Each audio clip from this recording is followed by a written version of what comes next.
事吧？真的不好意思，你们冷静一下啊，马上处理。不好意思。呀，香香，你没受伤吧？我没事儿，发生什么了？我估计啊，后边有车追尾了。那赶紧报警吧。哎，好好。喂，120吗？喂，经理，我是宁夏，我们这边被追尾了。哎，没什么大问题。行，我马上把定位发给你啊。公司怎么说啊？经理说他们会派辆新的车过来，把他们都接到市区，咱们处理事故。哎，好。师傅，我去看看啊。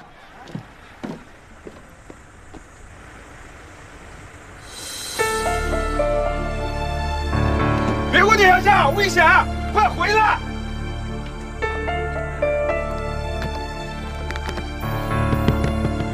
醒醒！快醒醒啊！大家都别着急，公司的车马上就到了，车马上就到了。哎，大家安静一下，大家请理智一点，车马上就到了。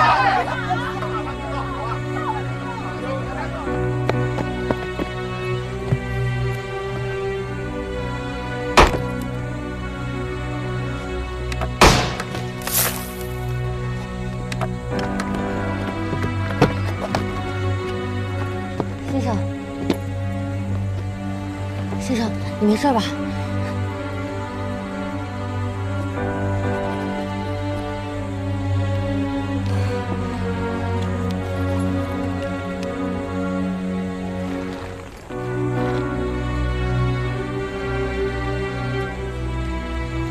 别管我。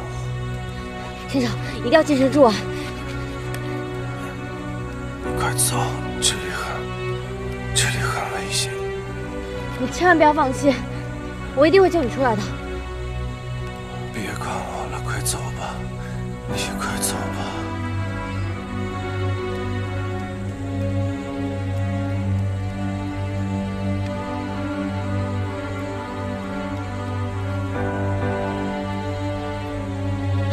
开了。小强，你先去安抚游客，这里我来帮忙。行，来。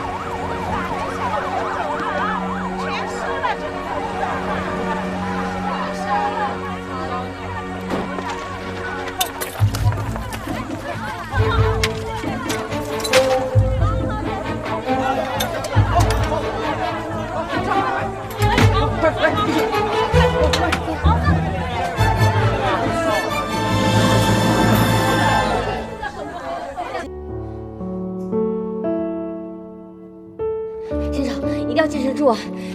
你千万不要放弃，我一定会救你出来的。班长，我还以为啊，我一进来就会见到一具裹满了纱布的木乃伊，没想到你才受了这么点轻伤啊！行啊，赵大公子，挺精壮啊！看来最近这健身房真是没白去。看我的笑话是吧？放心，我死不了。呸！胡说八道什么呀？我才不想你死呢！你要是死了，我那诊所啊就会失去一位富有的病人。哎，干嘛呀？哎，慢点啊！慢点。这一大早还有人给你送花呢。我要去洗手间。你干什么？小心我的脖子。行啊，慢点啊。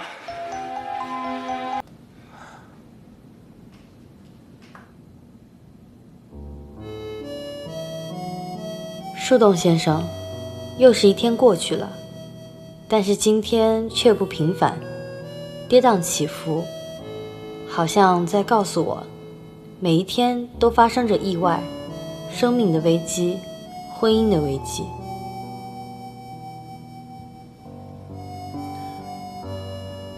人很脆弱，命悬一线。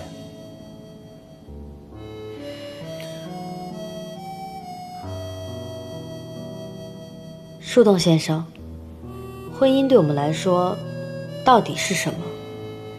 是恋爱的结尾，还是生活的开始？为什么童话故事里从来都没有讲过王子和公主幸福生活在一起之后的故事呢？树洞先生，请给我答案。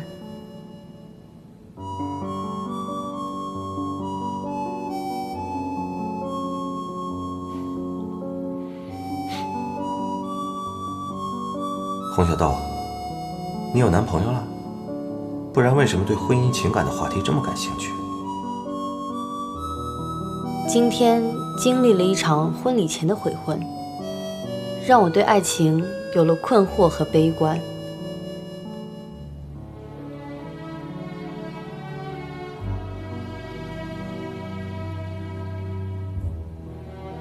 为什么那么多童话故事止于百转千回的恋爱，回避而后的婚姻生活？那是因为那么多形容美好爱情的词语和婚姻都没有关系。鸡毛蒜皮，牺牲自己，是婚姻的常态。形容婚姻关系最美好的词语，不过是相濡以沫，听起来更像是仗义，可是和爱情没有半毛钱关系。所以婚姻是爱情的坟墓，一点也没错。不结婚不是死无葬身之处，而是你可以长生不老。树洞先生，你结过婚吗？和旁边的杨树结婚吗？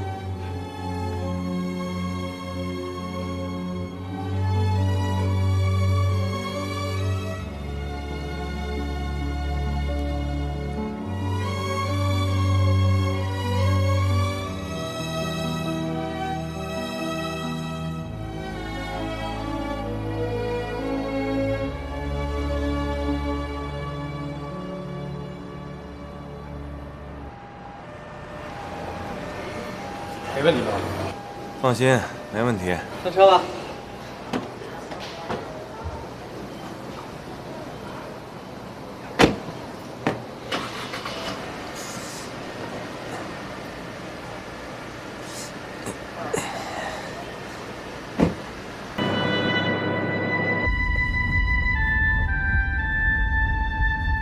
不是我说你啊，好好的家族企业不去打理，非得自己瞎折腾。你有见没见？刘兰芝的企业不是我赵丹乔的。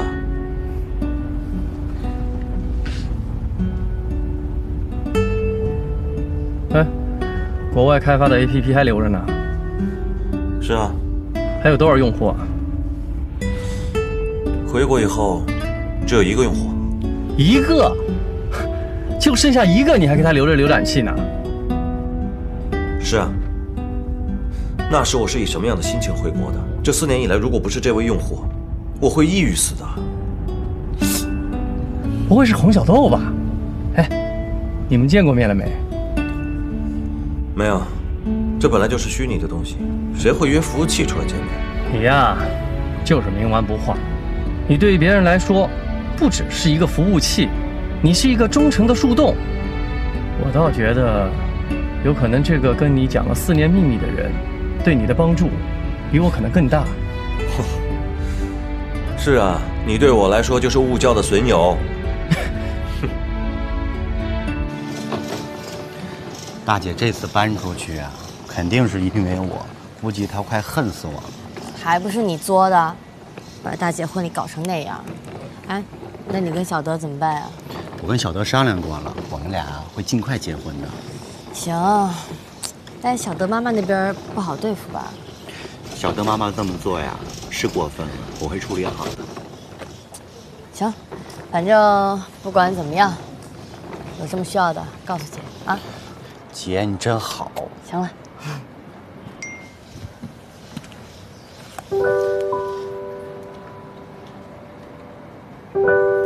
怎么了，姐？公司叫我办自动离职。离职？你怎么了？还说呢，我那天丢下游客，自己跑去救人了。不，那是见义勇为啊！公司应该表扬你，给你发奖金呐。哎，什么呀？我是导游哎，我不管游客，自己去救人。公司叫我自动离职都算不错了。那你们公司也太现实了吧？你救的那个人呢？他去哪儿了？你可是他救命恩人，他应该感谢你。哎呀，我那时候那么着急，不是赶着回来吗？我哪顾得上啊？但是，我看到车祸的时候，就想到了我爸妈。二姐，你怎么想起那事儿来了？你那时候还小，你也顾不上他们呀。啊，别想了。哎，二姐，你后面是怎么打算的呀？还能怎么打算呀？就再找工作呗。没问题，二姐，你呀又热情又任劳任怨，你一定能找上一份合适的工作的。哪儿那么好找呀？我又没有文凭，又没有好的工作经历，还没有背景。颜值高啊！凭着你这份颜值，你一定找到一份称心的工作的，我相信你。就你会说话，走吧。走。你别蒙我，上次你带人那男孩就是你男朋友。谁说的？那你说，又不是在一起走走路、牵个手，又不是代表着。你们俩人都坐这儿了，我还看不出。坐这怎么了？呀，什么风把你给吹来了？饿了吧？我给你做点吃的。哎，不用了，咖啡就行。小刘，来杯咖啡。好嘞。你姐怎么样了？情绪好点没有？能好吗？7年的感情又不是说放就能放的。塞翁失马，焉知非福。我觉得，你姐一定有一段更好的姻缘在等着她呢。就比如说你，丢了工作，说不定也是件好事。说什么呢你？没工作我喝西北风啊？我这儿缺个老板娘，要不你来试试？别瞎说啊！我才不要。我没乱说，我说真的。干导游太辛苦了，是吧？苦还不说了，还得昧着良心带客人购物，遭多少客人的白眼啊！真的，我这儿缺个老板娘，就当帮帮我。我知道你是为了我好，想帮助我，但是这么多年了，我还是觉得当导游适合我，我也挺喜欢的，再苦再累都值。好，看在咱们俩两小无猜、青梅竹马的份上，我透露个信息给你。经常来我这儿打球的一位客人，好像是个老板。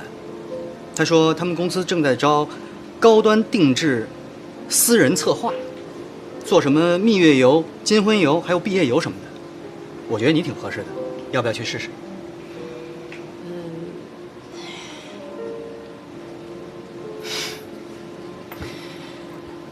是不是又担心自己的学历啊？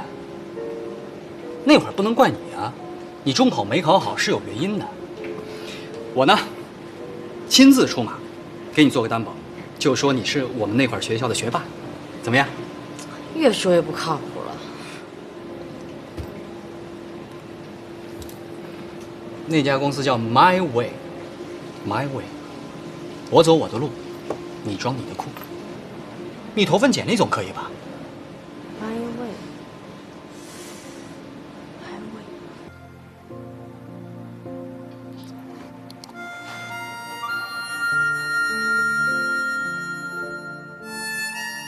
天哪，我太棒了，我中了，成功了，成功了！哦，天哪，原来老天爷这么爱吃烤鸡的。啊，太棒了，太棒了！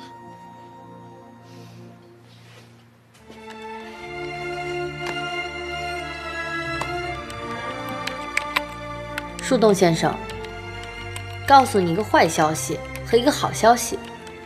坏消息是，我做好事被公司炒了鱿鱼，我真的很悲愤。做好人好事不应该被表扬吗？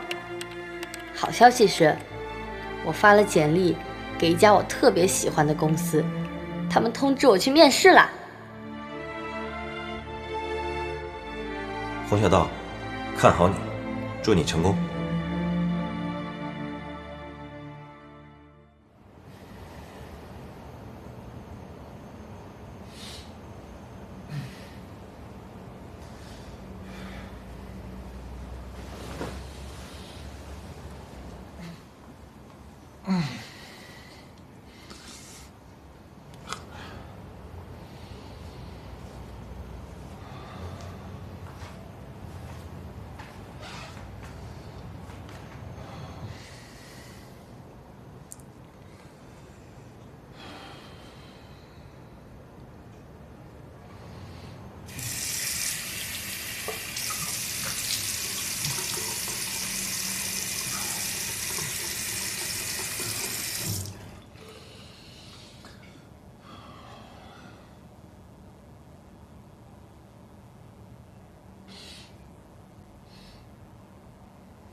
姐，我去上班了啊，午饭放冰箱了，记得吃。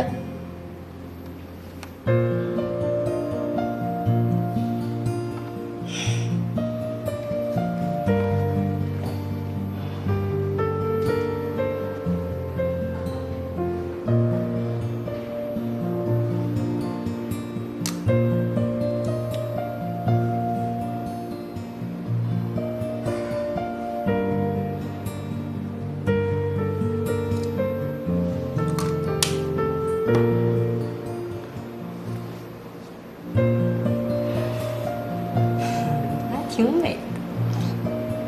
好了，停。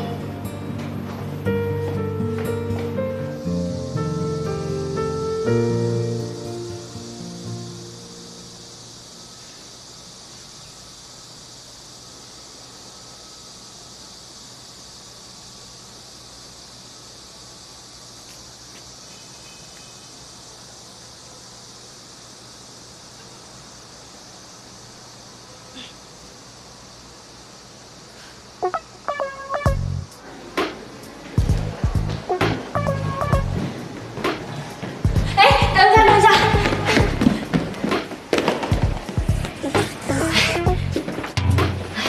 谢谢。啊去！对不起。啊去！什么味儿啊这是？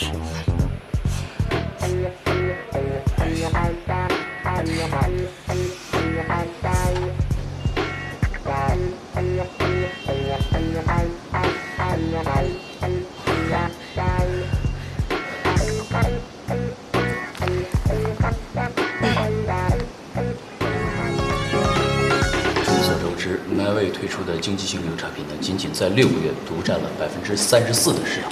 赵总好。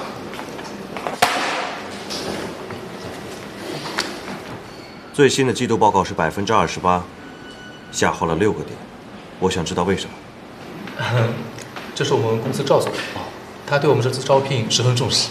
赵总您好，是这样，我个人认为是有3个原因。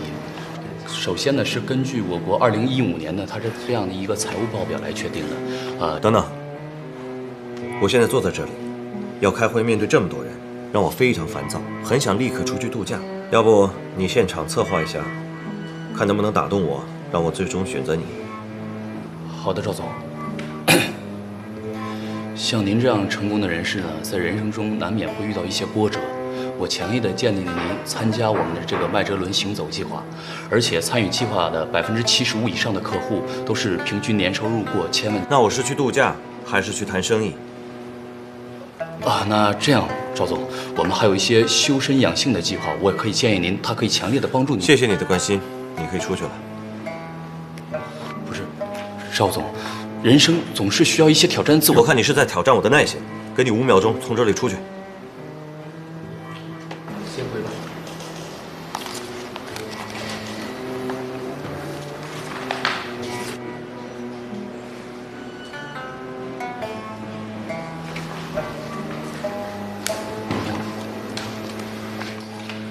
下一个，你打算向我推销什么？好，我认为产品的设计首先应该从沟通出发，我们要深入了解客户的需求。我们的 Mary 呢靠近蓝桥，所以呢，我觉得有丰富的酒店资源。你谈过几次恋爱？什么？出去吧。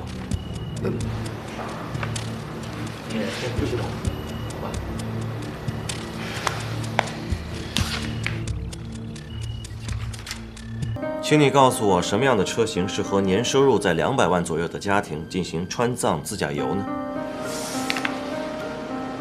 哎，这个人不是我那天救的那个人吧？对呀。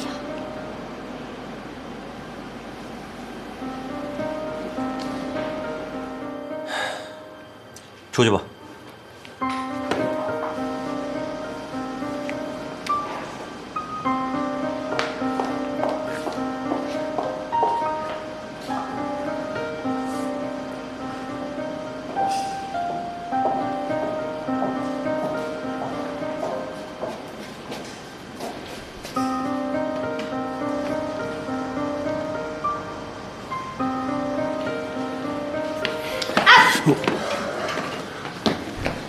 你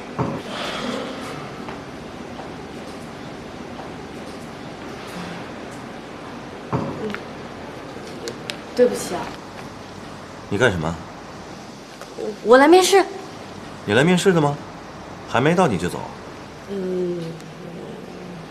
进来吧，走啊。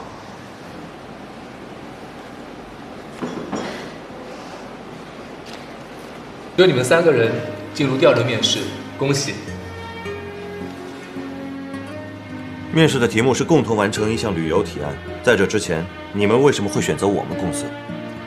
互联网时代的是面向个人的，而旅游业产业也是这个趋势，所以我想在这个领域谋求新的发展。我呢就是比较感兴趣，所以想来试一试。你呢？宁夏。宁夏。为什么要来我们公司？因为我在你们的网站上看到过90%的主题都和爱情有关。虽然说我没有谈过恋爱，但是呢，我看到过很多相关的书籍和电影，而且我也想象过爱情的样子。我觉得爱情和旅行是一样的，都是2个人一起欣赏路边的风景，一起克服困难，一起到达终点。我希望我可以成为这种浪漫之旅的护航员，给大家留下更多美好的回忆。因为我工作有理想，所以呢，工作起来会更有热情。你26岁了，没有谈过恋爱？对。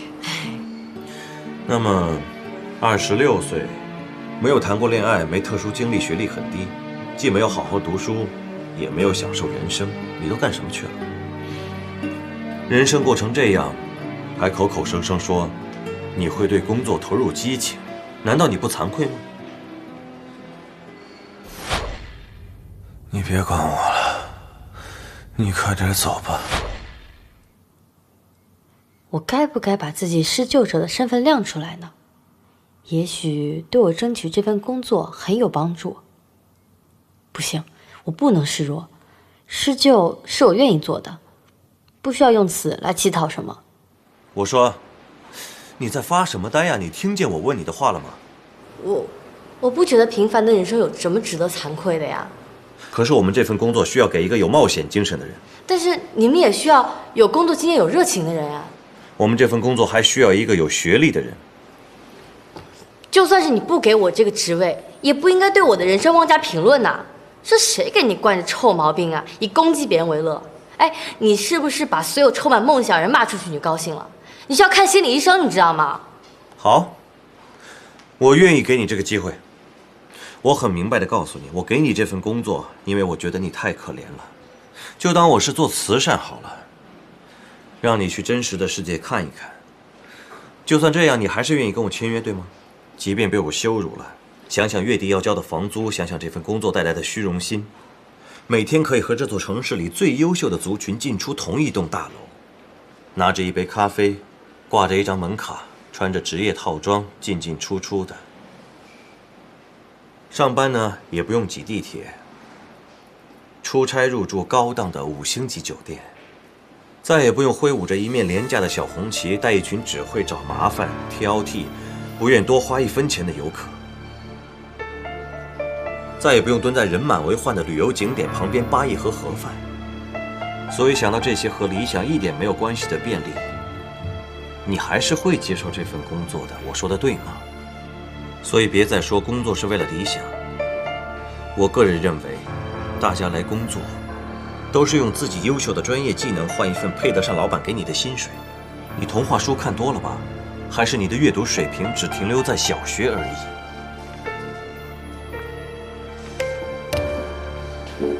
你真的是让我大开眼界，我从来没有见过像你这样充满偏见的人。这就是你说的真实世界吗？你根本就不懂我们的苦衷。你凭什么这么刻薄？刻薄？哼，是你自不量力好不好？我发现你除了耍2句当导游时的嘴皮子，也没有什么特别的长处。你根本不知道什么叫事业，理想只不过是你们逃避失败的一个幌子，让你能坚持下来。别啰嗦了，签还是不签？这是你最后的机会。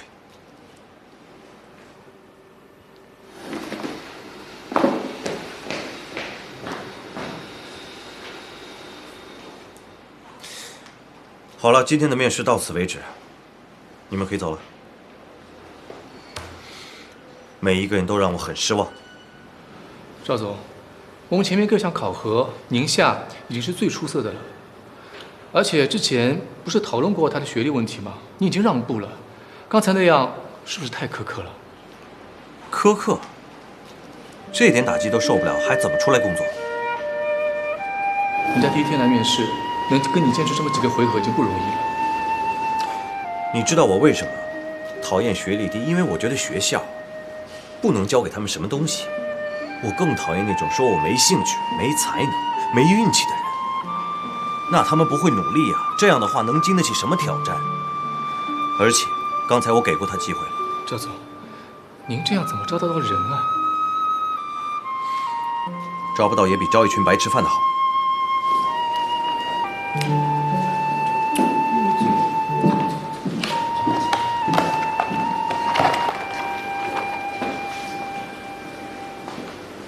秦昊，你这个大混蛋，就是你非得让我来吧？你看我现在被人骂出去了，你骂出去你还高兴了吧？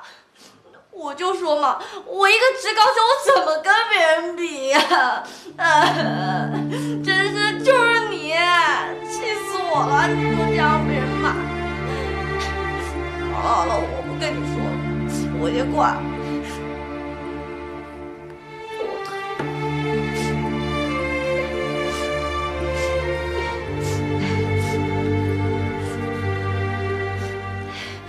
没事，反正也不是所有老板都这样的，只有他是这样的。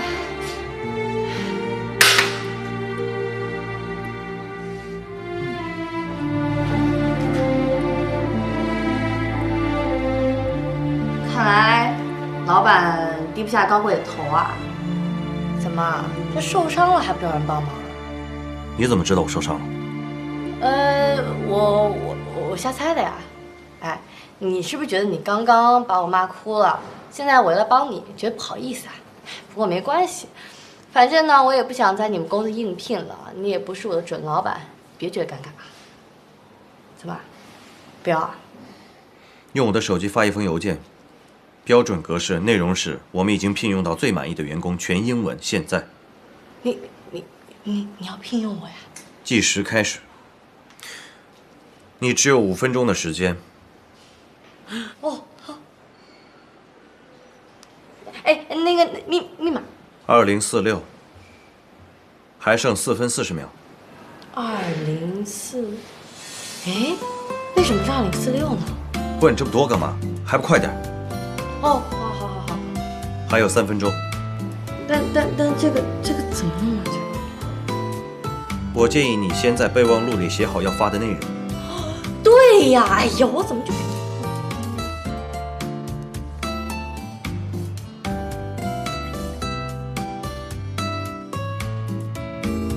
时间到。我只是想让你知道，你真的不适合这份工作，并不是因为你的学历低，而是因为你太笨了。哎，赵总，其实原来我是不想来面试了，但是我突然发现能教会我很多东西。我知道我学历不够高，但是没事啊，我可以努力啊。哎，要不然这样吧，就是咱们前3个月的那个试用期工资，我可以1分钱都不要，这是高学历的人做不到的。我知道我学历低嘛，但是呢，便宜有便宜的好处啊。你给我这个机会吧。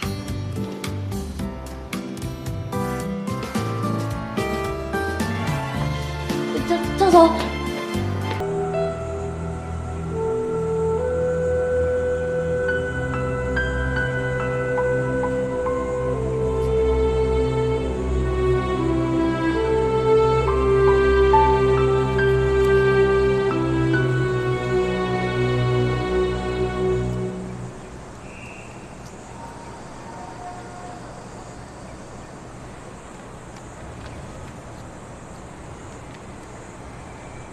你好，请问是哈乐旅行社吗？是的，先生，请问有什么可以帮助您的吗？我们旅行社今年新推出了很多优秀的。我想查询一下，本月23号在3号公路贵公司的一辆旅游大巴被一辆轿车追尾。您有何贵干？我想寻找当时带队的导游。不好意思，他已经辞职了，一切行为与本公司无关。能告诉我他的电话吗？对不起，无可奉告。喂，这是什么烂公司？我是要找救泯恩人，他们却拒之门外。唉。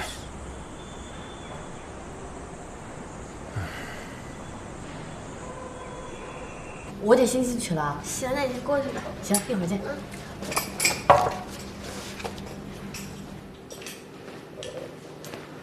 喂，你过来，过来。你抽空去一趟哈乐旅行社。哈乐旅行社？你紧张什么？和这家旅行社有渊源？没有。好，你到哈乐旅行社以后，按照纸条上面的车牌，找到本约23号这辆车上的导游。赵总，你找他干嘛呀？我要感谢他。问这么多干嘛？找人就行了。那就问这。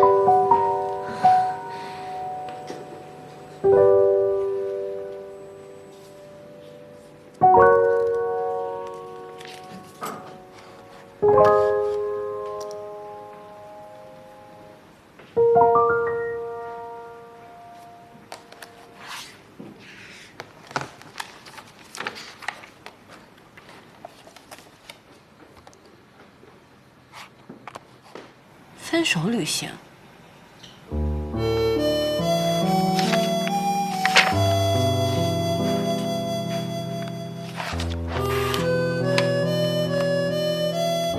树洞先生，晚上好。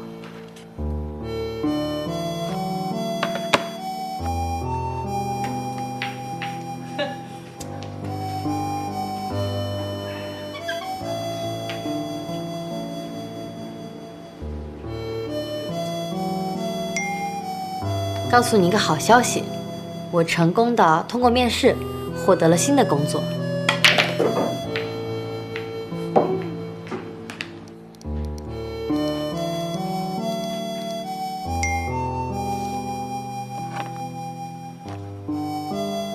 洪小豆，你很厉害，好好干。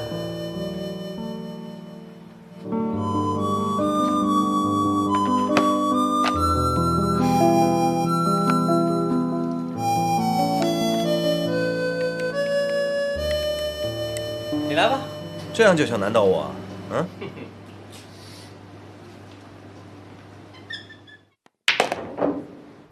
每个人都忙着自己的事情。总之，我是不会放弃的。树洞先生，和你说了这么久的话，也不知道你到底是一个机器人、一棵树，还是一个活生生的人呢？你每天都要吃掉这么多的秘密，那你的秘密会跟谁说呢？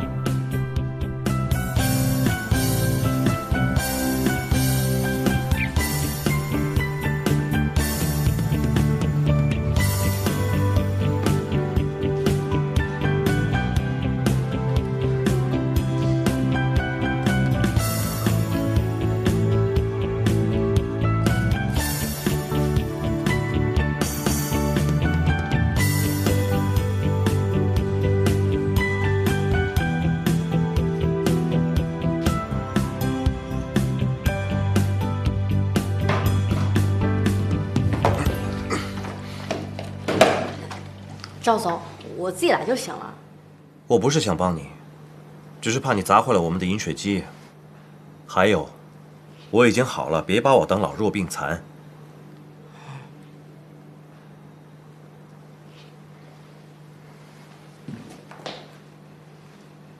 哎呀，我的眼睛！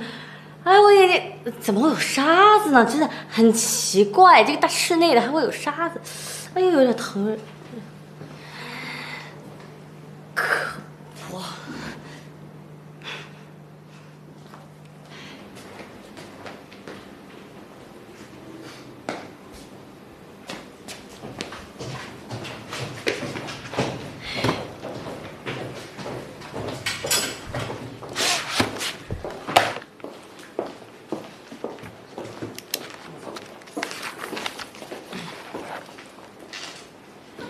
相识是杯醇香的酒，相逢是优雅的歌，相聚是那南飞的雁。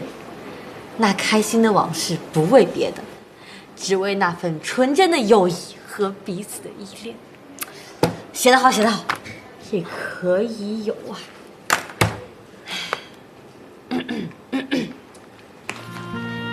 先生，这个呢是我这次的计划和安排，谢谢。谢谢。宁夏，小声点。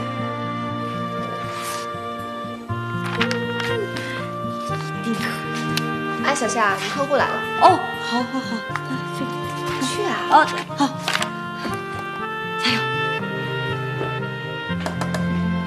你说他能坚持多久啊？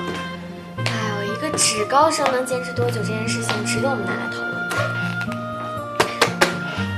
你们俩上班时间别背后议论别人。好嘞。哦，来，露西姐，看看我重新修改的方案。我对你这个整体想法啊，感觉还不错。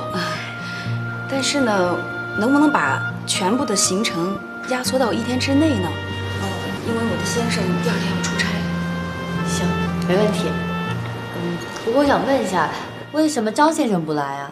他应该听一下我们这个策划案的。哦，他工作比较忙。再说了，我来你们公司策划这个分手旅行的事情，他并不知道。哦，对了，我还有个要求，就是关于温情的方面，能不能减少一些？就换成那种象征着我们的婚姻走到了终点这个项目，好吧？另外，还有找一个有纪念意义的地方，了断了我们的过往。哦，对了，我们曾经在一个大树下面埋过时间胶囊，我们想把它挖出来。行。陈女士，我冒昧问您一个问题。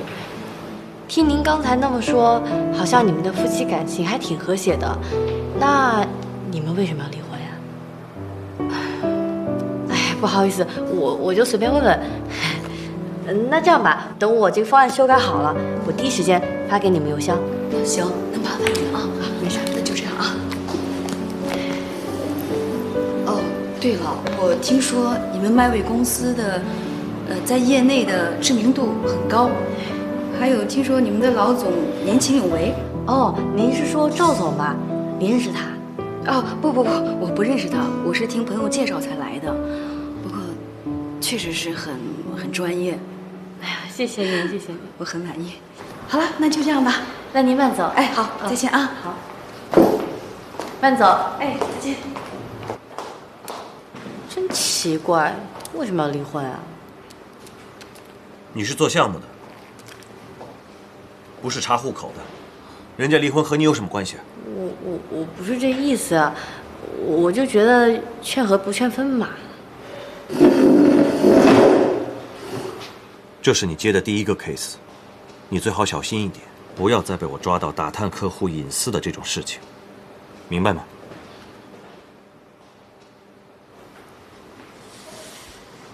哎呦，吓死我了！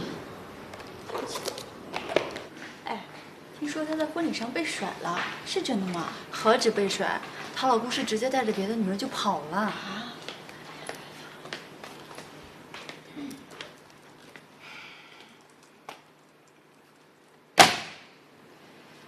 感谢各位对我婚变事件的关心。如果还有任何想了解的地方呢，你可以接着来问我。同事一场的，我一定事无巨细的告诉大家。大家都到齐了吧？今天召集大家开会啊，有一个非常重要的事情要告诉大家。爱德华珠宝公司将于我们酒店举行一次珠宝秀。这个公司是刚刚进入到中国来的。这次秀对于他们来讲是至关重要的，他们对国内的销售策划不太了解，所以全权委托我们公司对他们进行策划。我们这样，我们分成2个组，2天之内大家把自己的策划方案拿过来进行投标。我希望大家要用一些新颖的思维，给爱德华品牌一个好的定位。宁心，个人问题，在会上我不应该说，但是还是希望你能够调整好心态，好好的投入到策划当中。当然，大家以后在公司也不要去议论个人的问题，把注意力还是要放在工作上。谢谢总监的关心，放心吧，我一定会尽全力做出一个最出色的报告。好，大话可先别说在前头，咱们2天后见分晓。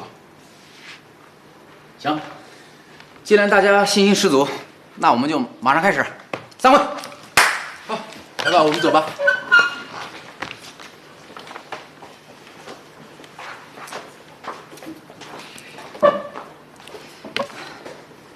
艾米，你去调查一下关于近期珠宝秀展出的情况。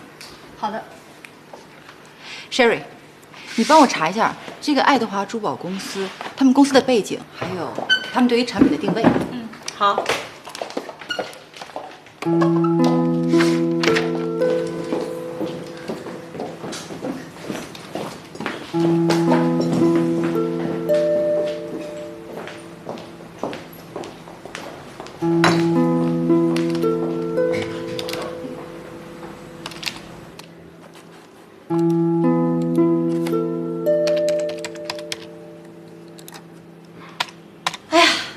搞定！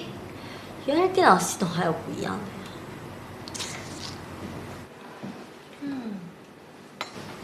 呀。Lucy 呢？他有事儿先走了。好吧，那就你了，跟我走。我？是的，就是你。难道还让我等你吗？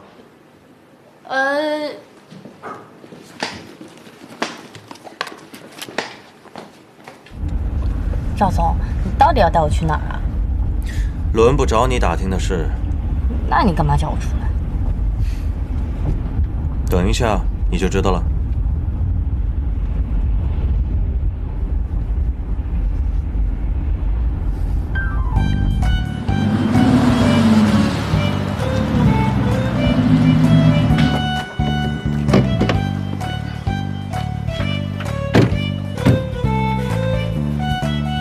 你听着，这边不能停车，你就开着车在附近绕圈。我办完事打电话给你，然后你过来接我。啊，赵总，但我不会开车哎。拜托，你除了吃还会干嘛呀？你要不会开车，把钥匙还给我。行，那交给我吧。可以。交给你了。喂。啊，小强不见了。啊，那快跟我走，我刚才下棋了。老王，我不下了。孙子没小强不见了。哎，哎，吓坏了，老李啊，你这个什么意思啊？说好来实盘的，啊，来5盘就走人了，还真是没劲。哎，你车子怎么停在这里啊？师傅，您让我停一会儿吧，我一会儿就走。你看看这个像什么样子啊？影响我们下棋了，你懂吗？哎呀，这地儿不是挺宽敞的吗？要不这样吧，我给您钱，1个小时，时间到了我就走。我差你这点钱，我有钱，我跟你说，开走，马上开走。气死人了！大叔，要不我陪您下棋吧？正好你不是也没人吗？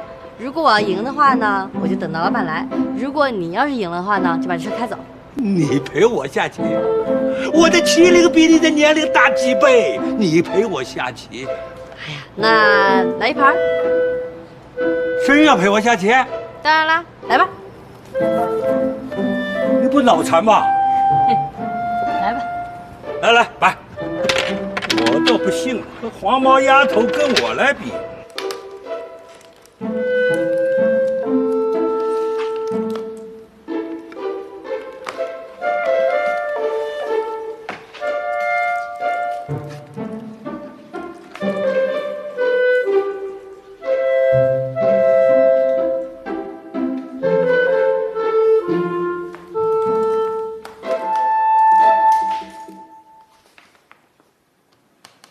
那以后还请各位多多担待，公司的发展还需要靠各位前辈的支持。丹乔在这里感谢了。OK， 你赵丹乔说要出来干点事，我们能不顶一下住吗？谢谢。OK， 保持联系啊。好的，一定。好，拜拜，拜拜。拜拜。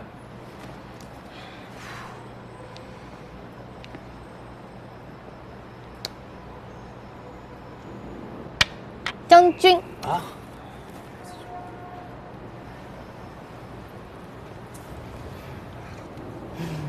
老王啊，你怎么会下不过个小姑娘啊？刚才应该别那个马。哎，您什么意思啊？你这不是马后炮吗？啊，观其不语真君子，你懂吗？别乱说，别乱说啊！好了好了，别吵了，让他想想吧。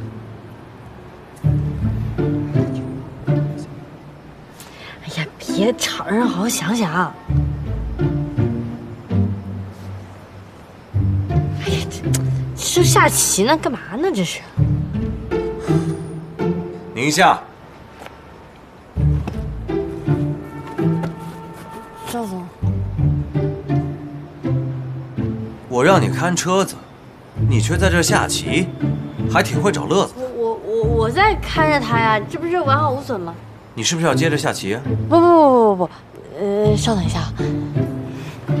各位大叔大伯们，今天特别感谢你们，但是我得先走了。要走了？我还想报一箭之仇呢。但是我老板叫我赶紧回去。小姑娘，我不得不说，你呀还真有两把刷子。我呢愿赌服输，下回啊咱们再大战300回合，怎么样？一言为定。好。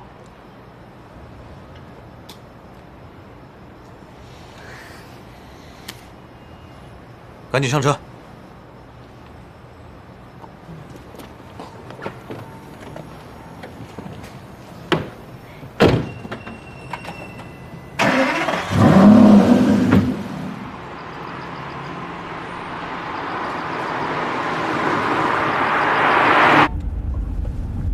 没想到你还挺会下棋的。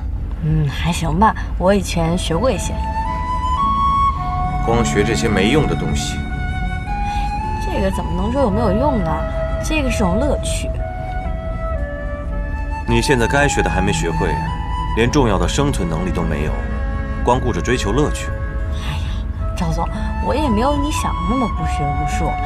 其实这是我爸爸在我小时候教我的，他那个时候工作压力特别大，所以呢，这是他唯一的一个乐趣，所以我就学过一些。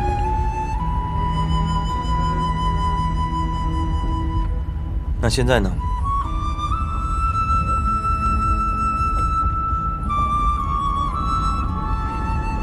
没有，我爸已经过世了。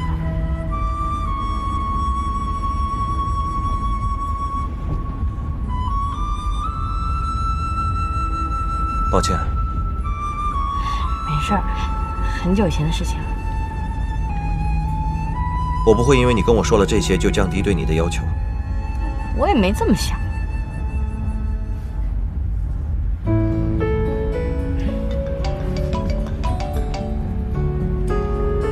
喂，志远，怎么了？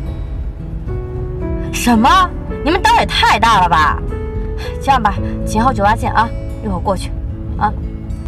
哎呀，赵总，我弟弟出事儿了。哦，那我给你放在最近的地铁站。怎么了？难道你把我当司机，让我把你送到目的地？啊不，没，你就前面放我下来就行。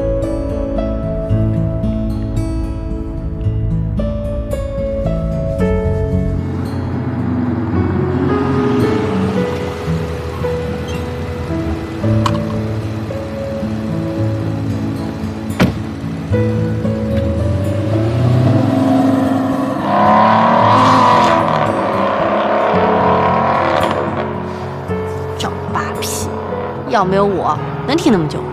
臭屁！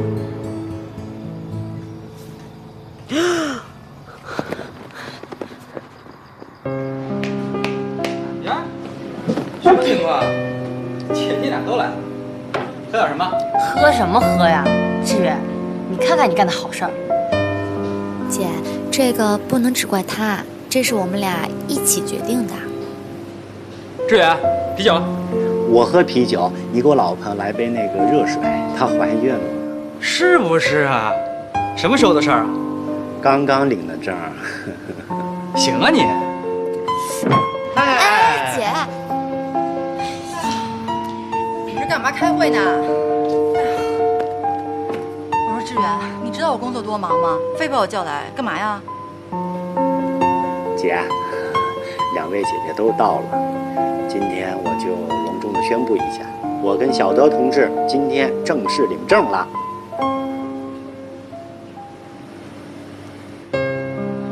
小德，你们开玩笑的吧？没有，是真的。恭喜二位新人！你就别瞎起哄了。你看看这2天家里不炸开锅呀？我婶儿跟小德妈妈都不省油灯。小夏说的对，这双方家长都不同意了，你们就结婚。我们俩也没想那么多，我就觉得，就算等我的孩子大了，他们呀也不一定同意咱们俩在一块儿呢。小德，有没有想过，这孩子没有2家支持，怎么养啊？而且就这样把婚给结了，得罪了我婶儿，以后怎么进宁家呀？其实我跟我老婆都商量好了，我们俩租房子住。我们之前一直在找房子。你俩可真有主意。哎呦，行了，姐，二姐，我知道，凭现在志远的能力，要让他挣很多钱是不太符合实际哈。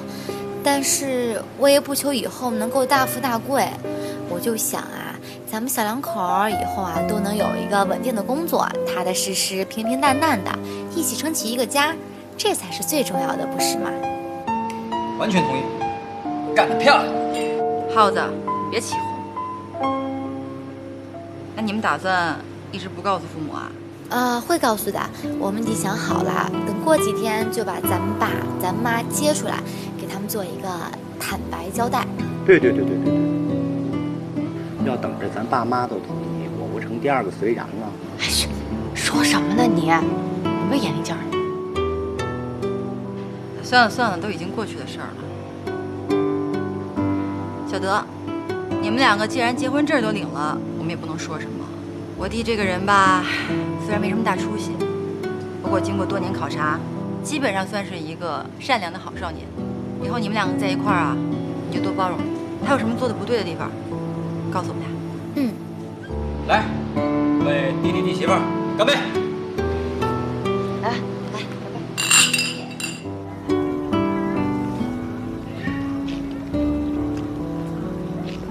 小德，其实我挺佩服你的，无论是在感情上，还是在婚姻上，你都比我成熟。我这个人太在意别人的看法，太在意别人的感受。我宁心就是一个失败者，是个失败者。好了，姐，要不是因为这个事儿，你也不能知道隋然的真面目。因祸得福嘛，以后会遇到更好的。姐，二姐说的对，你这么能干，这么漂亮，以后啊一定很幸福的。哼，反正我现在目标呢，就是干出一番大事。对了，你们那个新公司怎么样？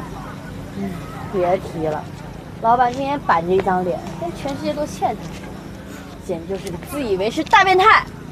碰到苛刻的老板是倒霉，我们公司那个也是，自私又刻薄，就是一个老巫婆。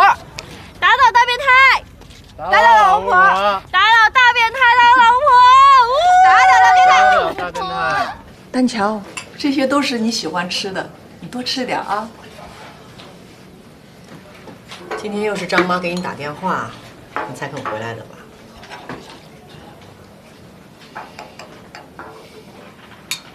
见过我的那几个老朋友了？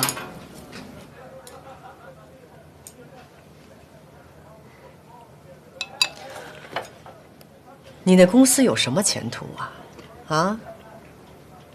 收收心吧，玩也玩够了，该是回归的时候了啊！能不能让我好好吃饭？你这是跟妈说话的态度吗？你不是我的上帝，我的人生不需要你指点。20多年前你把父亲赶走，让我失去父爱；4年前因为你横加干涉，让我失去了心爱的女人。你要把我全部快乐剥夺干净才开心是吗？你给我住嘴！看样子我们影响彼此的食欲。丹乔，别跟你妈赌气，她是为你好啊！丹乔，别拦她。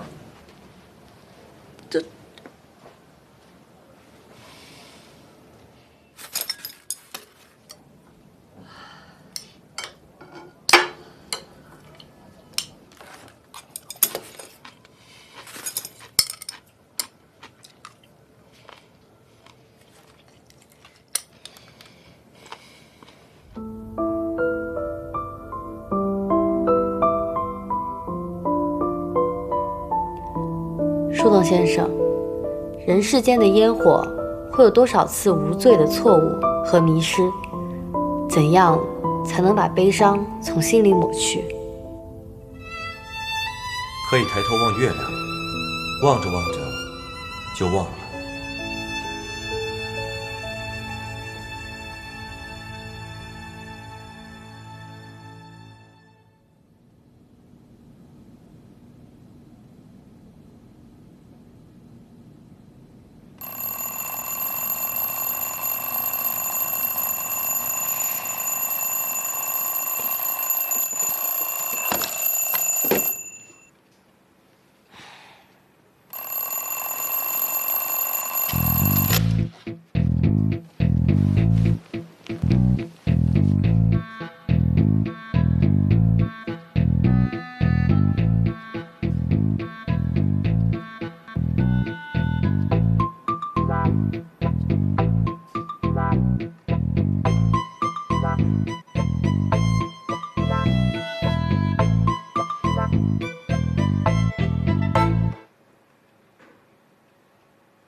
天哪，姐，你怎么不叫我呀？啊！哎呦，小夏，你能不能优雅一点啊？你这样都不优雅了。哎呀，什么优雅？我都迟到了。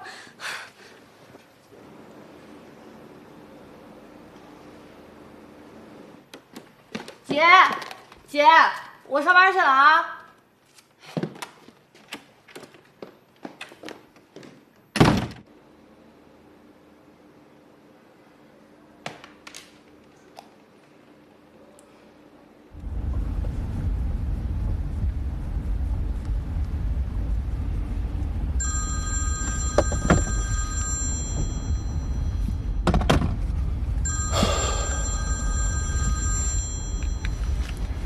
妈妈，您那儿现在是凌晨啊，怎么还不睡呢？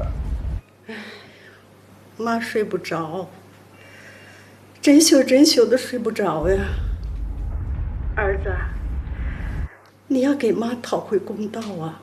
啊，妈，你放心吧啊，儿子现在就去蓝桥国际，一定给你讨回个公道。乖，早点睡啊。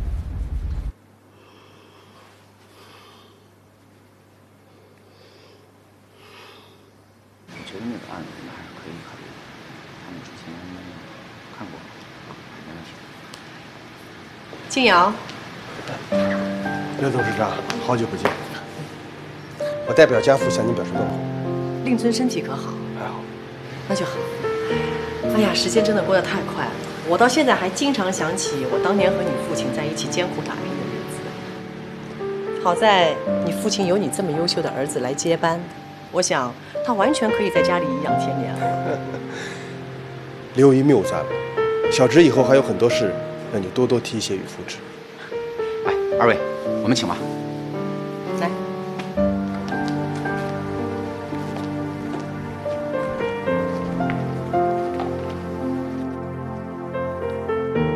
冯先生，董事长，经过我们企划部分成2组，日夜加班加点，在短短的2天时间，我们就已经拿出了爱德华在中国的首秀策划案，请冯先生定夺。虽然我和爱德华珠宝的冯董事长是至交，小冯总也是我的市值。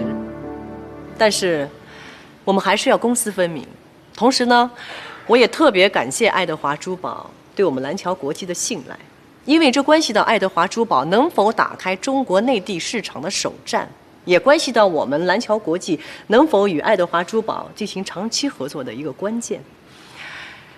今天是我们第一次镜头会，我相信我们的企划部一次不行，重新做方案，一定要在规定的时间内做出让爱德华珠宝满意的企划案。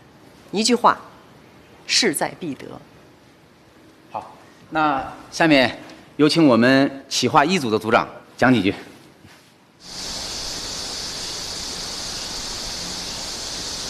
哎，师傅，你说这样要离婚的话，肯定是感情不好呀。但是感情不好的话，为什么还要旅行呢？这么超前的想法，你都不知道我怎么说。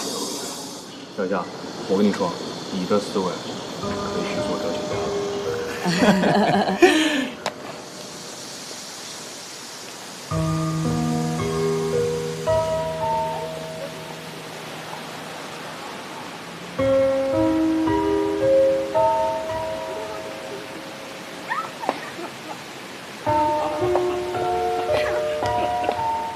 张先生早，陈女士早。好早。你好。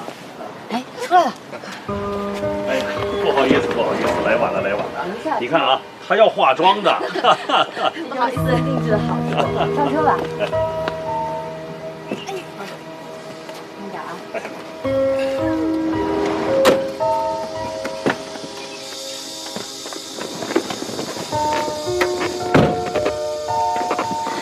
张先生，我们为您准备了您最爱的矿泉水品牌。陈女士，您的零食也是按照要求准备的，低卡健康。考虑了还蛮周到的啊。哦，对了，看资料上显示张先生是素食者，所以呢，我们的餐点也是按照要求安排的。对，张先生啊，平时就爱吃素食，其他油腻的一概不沾的，除非有很重要的应酬，一般都在家吃饭。哦，那也挺好的呀。哎呀，现在男人都爱去外面应酬，张先生这样的人呐，已经不多了。这人呢，过分的清心寡欲，这日子过得又有什么意思呢？小夏，出发吧。好。爱德华珠宝传承英国传统设计风格，匠艺精湛，奢华珍贵，拥有它便是尊贵身份的象征。我的方案是邀请顶级的模特，举办一场时尚与皇家气派相结合的珠宝秀。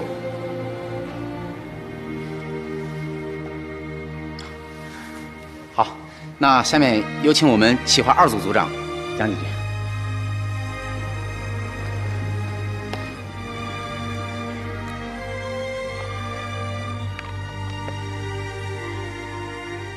我是宁馨。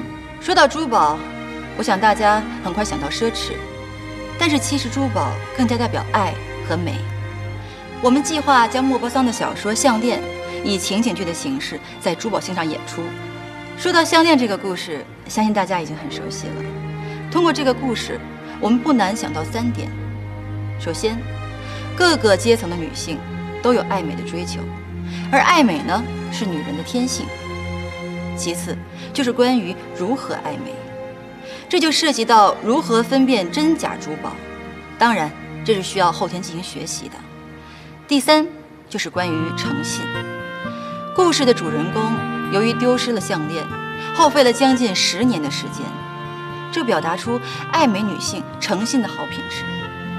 通过以上几点，我们希望将爱德华珠宝赋予更深层次含义。第一，那就是撕掉奢侈品这个标签，让大家相信每个女性都有拥有珠宝的能力。其次，教会消费者如何分辨珠宝。最后，我们希望传达一种观念，那就是爱与诚信比珠宝更加珍贵。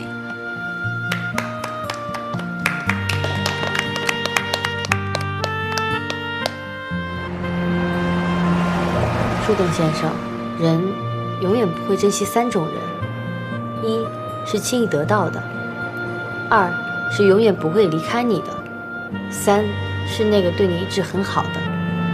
但是往往这3种人一旦离开，就永远都不会再回来。很可惜，这一切即将发生，我是不是该帮着挽回呢？如果你觉得应该帮助他们，就去做吧，不要为了迎合别人而改变自己。